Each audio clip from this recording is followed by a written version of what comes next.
What's going on, everybody? I'm Jeff St. Pierre, and this is episode 116 of the Adult Education Podcast. This week, I'm speaking with professor and author Matthew Williams. First of all, thank you so much for checking out my show. I really appreciate you taking some time out of your day to listen to adult education. For me, this show is all about learning new things or maybe exploring more about some topics you're already familiar with. I like to speak with experts across all fields to learn more about health, education, technology, music, mental health, and really just about anything I find interesting. If you'd like to support adult education, the best way to do so is to leave a 5-star rating on whatever platform you're listening on. And if you like what you hear, please share it with your friends. Word of mouth is the best way to inspire new people to check out adult education. When I told a friend that I was going to be doing a podcast episode on hate, they gave me a weird look. They asked me if anyone would care about that. So I had to step back and ask myself the same exact question. Would someone care about a discussion on hate? Ultimately, I came to the conclusion that hate is around us in just about everything we consume these days. And yes, I think people would be interested. And I hope I'm right. This week, I'm speaking with Matthew Williams. He's a professor of criminology and has spent decades of his life studying hate crime and hate speech. He also founded and directs Hate Lab, which is a global hub for data and insight to monitor and counter online hate speech and crime. And that's it right there, isn't it? Online hate speech and crime. That's what I mean when I say we're surrounded by hate. It's everywhere we look online, whether it's in social media, article headlines, or political speeches. Hate appears to be everywhere. What I wanted to know more about was how it inspires others to hate. You know, we aren't born with hate in our hearts. It's not genetic. It's not in our DNA. So how do people get inspired to hate other people? I spoke with Matthew about his new book called The Science of Hate, How Prejudice Becomes Hate and What We Can Do to Stop It. This interview was scheduled for 30 minutes. I so wish that I could have had 30 hours with him. I feel like we barely scratched the surface on the topic, but there's still so much great content in our chat, and I hope you enjoy my conversation with Matthew Williams. So I appreciate your time today. Right. Absolutely fine. This is my last interview, by the way, so if I sound completely nuts, it's because I've done 16 interviews today. Well, perfect. I only need about 3 hours of your time, okay? It's fine. You may not get that. I'll do my best. It's like finish line. No, I totally get it. Well, I appreciate you squeezing me in here at the end then. I understand the grueling day that these things can be on people. It's an absolute pleasure. Thanks for having me on. Yeah. Are you over in the UK as well? Yes, as you can tell from my accent, I'm sure. Yeah, so I'm based in Wales. So Are you familiar with our little tiny country? I'm familiar with England? The name of it. I don't know the history and all of that, but I'm familiar that Wales exists. Yes. Yeah, we're a little tiny kind of annex to England. Yes. Yeah. So Cardiff is the capital of Wales. So that's where I'm located. Yeah. It's about an hour and 40 minutes from London. It's a small country, right? So yeah, it's not far. And where are you based? I'm based in Baltimore, Maryland. So just north of Washington, D.C. I don't know if you're familiar. I am familiar. Yeah. Been over to the East Coast quite a few times. Never down to Baltimore though, unfortunately. It sounds like a great city, but never had the opportunity. Yeah, you know, it's a city that's not without its problems, but it's a funky city. It's got a good artsy community. It's got a good personality, and I've always appreciated that about the city. Is it where The Wire is based? Yes. Yeah. Yeah. So that's why I know it so well. Yeah, the whole 5 seasons of The Wire. Yeah. It's funny you say that. I was talking to Matt Haig a few years ago, and when I first moved to Baltimore, I came across a group of folks from the UK that were here on a Wire tour. And I thought, of all the things you could come to America for, you want to go see the worst parts of Baltimore because you watch them on TV. And I thought it was so wild.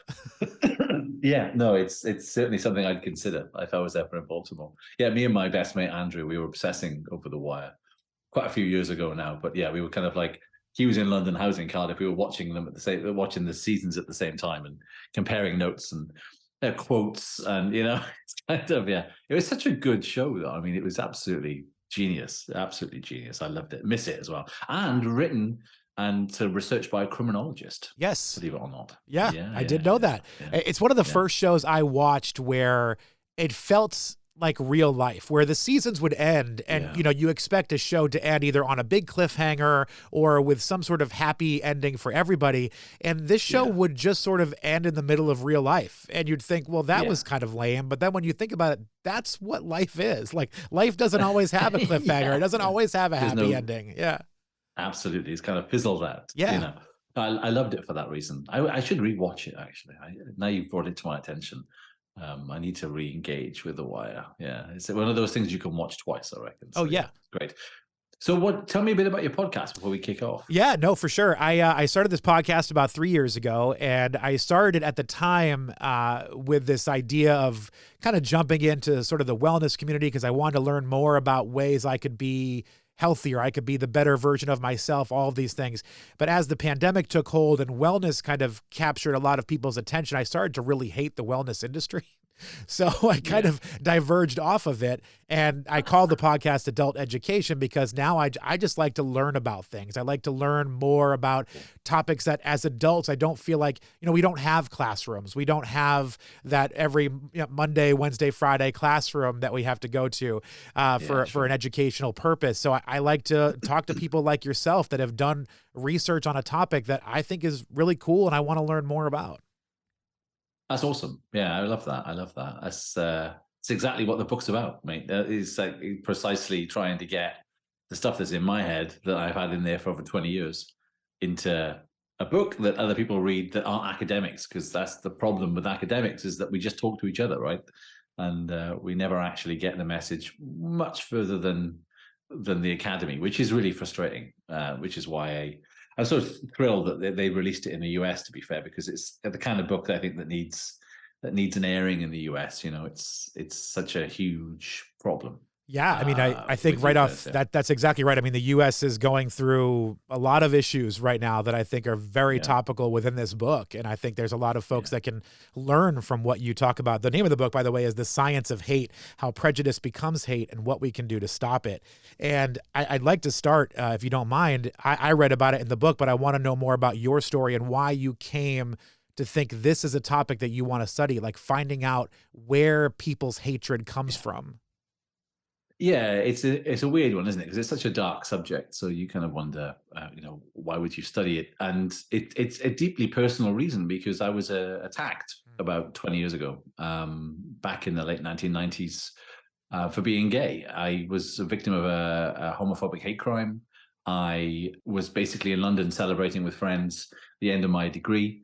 And I basically stood outside a gay bar to have a cigarette. The next thing I knew, a guy came towards me, asked me for a light. I obliged, and boom, black. I just completely and utterly kind of like lost consciousness.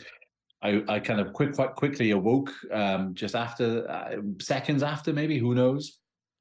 Taste the tang of blood in my mouth, and kind of wondered what the hell just happened. And I look up, and there's three of them instead of the one. They're kind of throwing homophobic slurs at me. And all of a sudden I'm like, right, okay, this is what's happened. And I was immediately aware I was a victim of a hate crime. And it changed my life. It changed my personal life. I've never shown any kind of public displays of affection since, really. I don't kind of hold my husband's hand in public. I feel like I'd attract another attack, maybe. It just kind of, it stayed with me. And it changed my professional career. I wanted to be a journalist. Then I completely changed my mind, and I thought I need to figure out why I was chosen that day. Why did they pick me? And criminology was the place to go, because criminology is a really interesting discipline. It brings together lots of different fields of inquiry, lots of different scientific topics. So it will look at neuroscience, it will look at brain scanning, it will look at biology, it will look at chemistry, it will look at economics, it will look at politics. It will also look at things like AI and computer science to try and understand why people and how people are committing crimes. And it was a great discipline to study, because it just brings them all together. You can't be a master of all those disciplines, but it's cool to be in a field of study that can draw on them all. And that's what the book does. It kind of presents all of those different scientific topics and what they have to say about hate. And that was what I tried to distill in the book, was ultimately this kind of like this mixed bag of scientific inquiry, but you need that broad array of science to understand a phenomenon like hate. and I spent 20 years doing it. It's a long time of studying this one subject.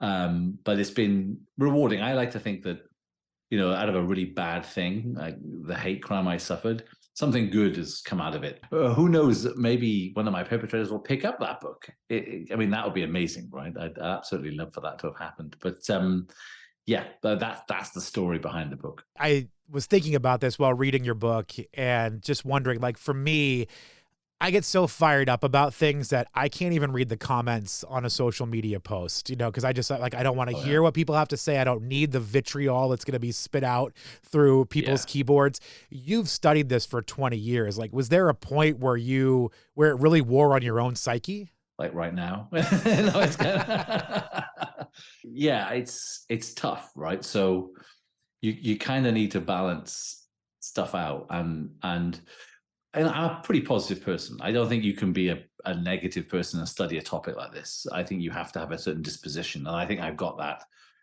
somewhat lighthearted disposition that allows me to kind of delve into these really dark stories. And I've got about 10, case studies in the book of hate crime. So sometimes it's like reading a true crime thriller, and then the next page is like diving into brain science, right? So I tried to mix that true crime in with the hard science. So you get a flavor of reality, and then you get a flavor of the science that backs up why they did what they did. And it's a really, I hope I've achieved that really cool blend of those two things.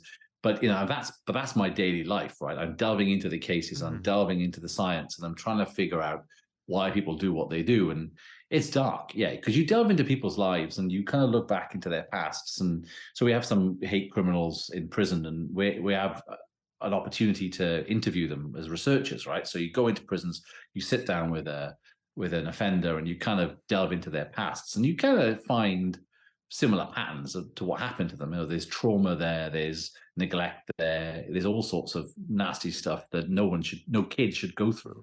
And you hear some really negative stuff. So you need to kind of then balance that out with some positivity. And one of the things I constantly remind myself of is that at the end of the day, there is hate in the world. There's hate online, there's hate on the streets, but ultimately there's more good people than bad people. Sure. You end up realizing that the good outweighs the bad. And take this example on social media. We in the Hate Lab, we monitor hate speech on social media on a regular basis, and we find that less than 1% of it is hateful, right? Of all communications, of the billions of social media posts, less than 1% is hateful. 99.9% is healthy. So that gives us confidence, or it gives me hope in humanity in many ways, that most of the stuff that goes on is actually quite positive. And you only have to look at like the earthquake in Turkey and Syria to see how all of a sudden the world comes together to help those in need. And there's moments like that I kind of look at and cherish and think, yeah, there's good in the world. I'm glad you mentioned online, because you've been studying this for 20 plus years. The world has changed. Like, the way information is disseminated has changed rapidly in that time period. And I always wonder, is there more prejudice and hatred out there now versus 20 years ago? Or are we just hearing about it a lot more because people have a much easier way to spread their message? It's a really good question. It's one I get asked all the time, and it's a super difficult one to answer. Sure. And you won't be surprised by that response. And part of the reason is, how do you measure it, and for how long have we been measuring hate? So to be fair, I mean, in the US, you've only been measuring it for, say, 15 years. In the UK, maybe about the same in terms of criminal statistics. So we only really have about 15 years to go back on in any serious way. Even those statistics are flawed. I mean, let's put it like this. In 2021, there were just above 7,000 hate crimes recorded by the FBI in the US. Basically, the sheriff's departments and the county police all report into the FBI. In the UK, there were 150,000 hate crimes in the same period. Okay, but the UK is way smaller than the US. Is it more intolerant? Maybe, maybe not, but probably not that much more intolerant, I'd say. So what does that tell us? It tells us that we're measuring it very differently. You know, we're counting it in a different way, and also minority communities may be more willing to engage with the police in the UK than say in the States, because the relationships between minority communities and police in the States is probably a bit worse than it is in the UK. I'd hazard to guess. Well, we can talk about that, but ultimately, I think that the statistics are pretty useless, to be fair, when it comes to understanding its prevalence. But the one thing I can say with confidence is the fact that it's more insidious today. It seems to permeate more than ever before because of technology. And that's this notion that hate is a 24/7 phenomenon now. I always use the example of a school kid, right? Me in the 80s in school, I was bullied, but it was restricted to the playground on the way into school and the way home from school, right? I had the evenings where I could watch telly and be totally chilled, and the weekends where I could be with my mates and be totally chilled. The bullying would stop for a bit. If I was in school now, that wouldn't be happening. I'd be being attacked left, right, and center. That's because of social media, Snapchat, Instagram. You know, I would just be inundated with it constantly. So the sanctity of the home is invaded by it in a way that it could never have been 20 years ago. So I think hate is more insidious than it ever was. I mean, obviously, when you ask that question, the first thing everyone thinks of is World War II, right? Sure, Nazis and you know. And yeah, clearly that was probably the most horrendous, most abhorrent period of hate in history. You know, it's hard to argue against that. But the way hate is manifesting now is very different. And I always say, what would have happened if social media was invented in the 1940s, right? Sure. And Joseph Goebbels was able to use social media to spread propaganda in a way that we can't possibly even want to imagine, right? And how that would accelerate hate and division. And I think it's a horrifying but useful thought experiment to do that. It just gives us an idea of how powerful and how problematic social media is right now, especially for young people, I think. Yeah, one of the things you say in the book is negative feelings are amplified in group settings. So group-based emotions, they play a big role in turning prejudice into hate. So you got to imagine with social media bringing us into these groups, you can put you into an echo chamber where all you hear is the same thing over and over again, things that amplify what you're already thinking. Maybe it pushes you a little bit further over the edge. It militarizes you in a way, if you will. I don't know if that's the right word I'm looking for, but these kind of things, this access to all of these chat rooms, these Instagram posts, these whatever, it inspires so many more people to do things that maybe they wouldn't have done if they were just talking to their community and hanging out with their neighbors and speaking with people around them. I think so. I think it is, well, let's put it like this. We know that engagement algorithms are the thing that makes these companies money, right? So, and they use something called deep learning, which is a process by which the algorithms in themselves figure out what humans like to watch. So it's not like Mark Zuckerberg sat there thinking, yeah, I'm going to push hate because I think humans like it, or my users like it. It's actually algorithms learning from behavior. So, you know, like TikTok will learn by the millisecond how quickly you'll flick up to go to the next story, right? Same with Instagram. They know by the millisecond how quickly you're flicking past something or what likes you're giving. So it knows, and there's billions of interactions. And what the deep learning algorithms figure out is that when there's something extreme or hateful, we tend to watch for a bit longer. It's the same with dog and cat videos as well, mine. So there's two sides to this coin, right? We love the dog and cat videos, yeah. So we also stay tuned if it's grim and weird and horrible and potentially hateful.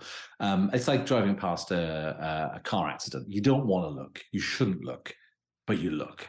Yeah. And you know that's part of that's pretty much how our brains are designed to work. You know, we're constantly on the lookout for threat. We're constantly thinking we need to keep ourselves safe.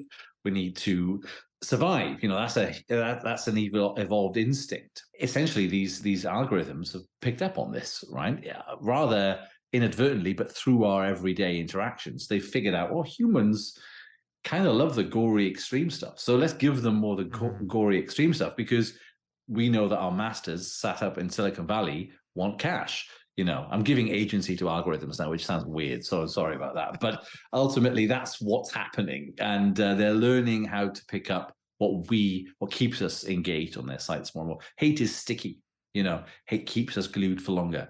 So as long as that's the case, and as long as that means more cash for these companies, I can't see a way out of it. They're not going to turn them off. They can't turn off. Once you turn on the engagement algorithm, you can't turn it off. It's like Skynet. Once you turn it on, you can't turn it off. I'm being a bit salacious there, but once you press on, it's like once it starts generating that amount of cash, how do you deal with it? And all you can do then is just go back and put on like sticking plasters and band-aids and try to think, well, we'll try to retrofit and try to figure it out by legislating, and it won't work. It won't work in the way we want it to. But it's this really awkward balance between ethics and capitalism and money. It always comes down to that, right? It does. And what's also interesting is how you'd think that as we evolve as people and as time goes by, that hatred would evolve, and maybe there'd be less of it. You would think as people grow, there'd be less of it out there. People would understand some of the prejudices that we had before are not really valid. They're not necessary. But when you really look at different points in history, you mentioned World War II. I've been listening to a podcast recently about, are you familiar with David Duke? Do you know that? Okay. So the podcast about his rise to fame in the late 80s and early 90s. And then I was listening to that podcast thinking you could replace the name David Duke with any number of political figures here in the U.S. today. And it's the same exact method, and it's the same exact message. And you'd think that 30 years have gone by, that people will have evolved and people would have changed the way they look at things. But that some of that hatred is still so deep rooted. And I guess, from my standpoint, the way that I was brought up, I cannot understand how some people still have these views decades, eons after the fact. It blows my mind. It's generational in many ways. We learn hatred, we learn prejudice. So if we are exposed to it as kids, via our parents, via our peers, then it will just continue down the line. It's not genetic. There's nothing biological about it in that sense, but it is definitely familial. It's something that we pick up from family members, and it's imitation, it's social learning, it's all those things that it can turn you into a really decent person that's really tolerant, that can equally turn you into a really divisive person that's kind of prejudiced. Again, you look at you speak to criminals in prison that have been accused of hate crimes. Yeah, and their families would have espoused 9 times out of 10 those kind of really prejudiced attitudes. You'll get the few that don't. Sure. And they may have picked it up somewhere else. They have deep-seated frustrations that they go and seek solace in a far-right or white supremacist group. There are examples like that out there too. It's not always the case, and none of the science would suggest that anyway. But ultimately, yes, it's hard for us to understand. That's a good thing. I always think when I find it hard to understand that perspective, it means I'm on the right path and I'm actually doing the right thing, But of course, it's my job to then go and find out. So then I have to go and dig in and try to understand, even though I can't empathize, I can't put myself in their shoes and get it. I can kind of use the science as a tool to approximate that in some way.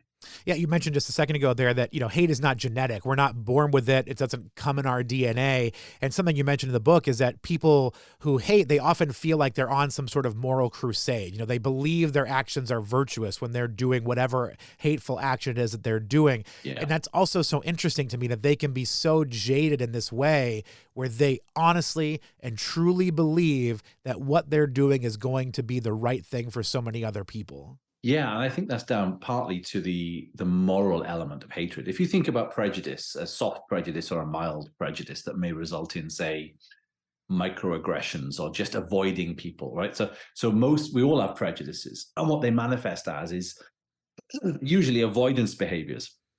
So we end up pushing people away, right? So we kind of say, I'm not going to walk on the same side of the street as that person. I'm going to avoid the party with those kinds of people. I'm not going to invite them to my party. You kind of avoid them, you push them away. Hatred is the opposite. You pull people towards you if you hate.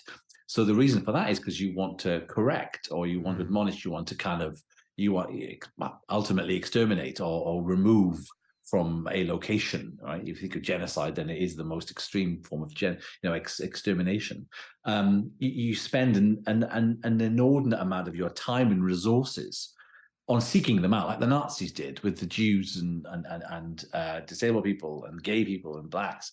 You will spend ridiculous amounts of resources trying to find them, and you will spend a lot of your time trying to find them. That's the other fascinating thing too, because maybe somebody will say they blame, black people for taking their jobs or whatever the reason may be, but then they spend their time seeking those people out. I'm like, well, your time could be better spent doing something else instead of doing all of that.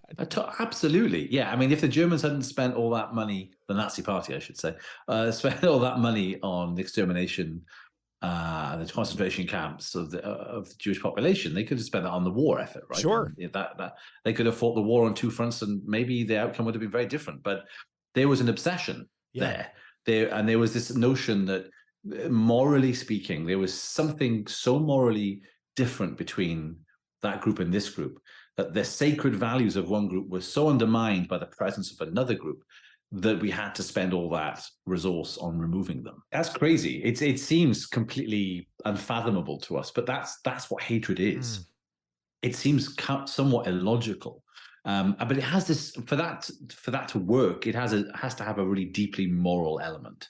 This moral transgression, that this group of people are morally so different from me that I cannot just sit by and do nothing. I can't sit by and ignore them. I literally have to get involved in some way. And it's that leap from the pushing away to the pulling towards, that there's that tipping point between prejudice and hate that I talk about in the book. And to get there takes a lot. I mean, there's like a lot of fundamental things that we have in our biology and our hormones that make us sensitive to threat and all this kind of stuff. But that doesn't get us anywhere near hatred. It may not even get us anywhere near like a high prejudice. So to get to hatred, you need what I call accelerants, these things that layer on top of our predispositions. They can include things like personal and community loss and trauma that we spoke about, but also, exposure to far-right groups where you can find solace, possibly, exposure to these kind of algorithms online, and finding yourself in these polarized groups, and maybe even underground social media groups, like 4chan and Telegram and whatnot, where your prejudices are sort of nurtured and cultivated by others. You're told that your prejudices are not just your own; they're shared by many others, and ultimately you get kind of indoctrinated. And if you layer on top enough of these accelerants onto a person who's already quite vulnerable and in need of something, there's something lacking in their life potentially, then you edge towards that hatred. It takes a lot, which is a good thing. It's good to know that it does take a lot to get there. But unfortunately, we are leaving a lot of people behind, and in society, we're in economic crises every other day, right? It seems like it's constant economic crisis, right? No one's got any money, no one's got a job. It just feels like we're never coming out of this period of crisis and turmoil. And we are forgetting people in that process. And the more people you forget, the more vulnerable people are to these kind of really divisive narratives that offer them this kind of alternative solace. And of course, far-right groups people in them are smart. They will lock into what the recent frustration is and weaponize it. It was interesting. I don't remember if I read it in your book or when I was looking up some information on you, but the most common form of hate that you see out there is against women and misogyny. And I found that so interesting because I guess here in America, the most common thing tends to be more race related is what we hear, or at least that's the sexy headline in the news, but you don't hear about the misogyny as much. You don't. No, I mean, this was a study we did online. So, basically, trying to compare and contrast the amount of hate speech around certain groups. And misogyny is huge. I mean, if you think about it, it's a larger population that you can target, right? It's half the population. Okay. So it's not a minority group in that sense. Most hate crimes are perpetrated against groups that are smaller than the majority. That's what we tend to find. The case with women, there's an equal number, if not slightly more, right, across the planet. So they're not a minority. which means there's a lot more of them to target. So it doesn't surprise me that they come under a lot of hate speech on social. And I still think, I tell my students this all the time. I still that we live in a very misogynistic society. Sure, yeah.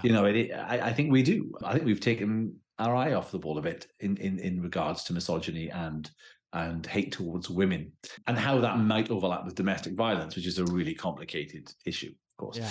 But in the UK, for example, and I think in the US too, we don't really consider it a hate crime, right? If a woman, yeah. So it's like one of those things we're debating in the UK right now.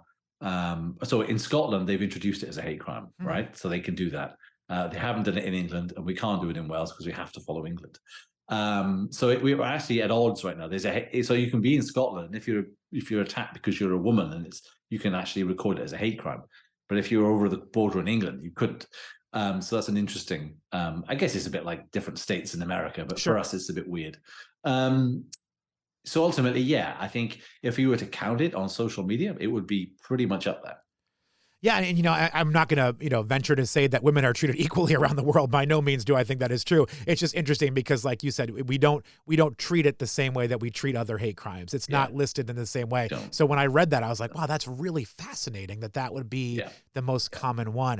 I know I'm running out of time here with you, and you've had a long day, so I don't want to keep you much longer. But this work is just so fascinating. And ever since I booked this interview with you, I found myself making a conscious effort to check my own feelings as things were happening. When I hear a politician that I don't particularly like say something really negative and it elicits that emotion from me, I would think, do I hate this person? Like, am I hating right now? Because I think hate is an emotion that a lot of people think they feel all the time.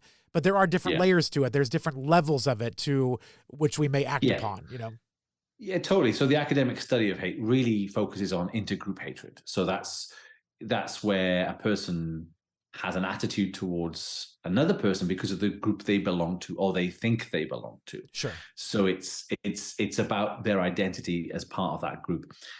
What you were talking about, I think, is what we might call interpersonal hatred. So that's where you might feel you hate someone because they've done something bad to you, or they're doing something that's morally repugnant to you, but you're not hating them because of a group they belong to. Unless you're thinking, I just hate politicians because the politicians are, so you could class them as a group, right?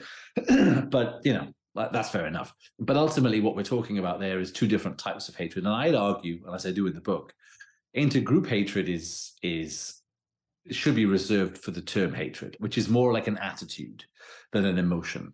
It has emotions attached to it, so you will feel anger, frustration, contempt, jealousy, and all those other kinds of emotions along with hatred. But hatred's different. It's more long-lasting. It's more enduring than an emotion, which can be a bit more fleeting or ephemeral. And interpersonal hatred, I think, is more like an emotion. So I think it's more fleeting. So I think it's something that may erupt and then diminish. And it depends. I mean, there are some examples of if you were abused by a parent or somebody when you were younger, you may have a genuine hatred for that person because of what they did to you, right? So that makes more sense.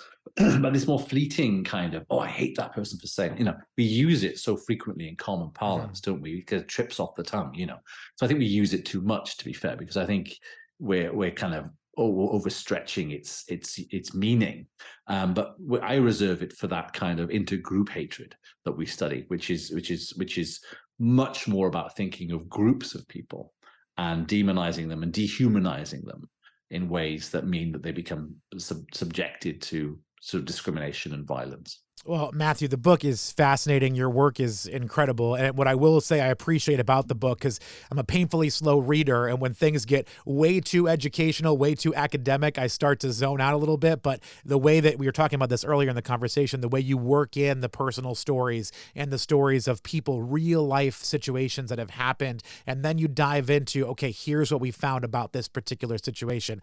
It just flows so well, and it's very easy for the layman, if you will, to understand what's going on in this book. But really incredible work. Matthew, is there a place people can go if they want to follow along with what you're doing, with your journey, or I don't know, do you use social media?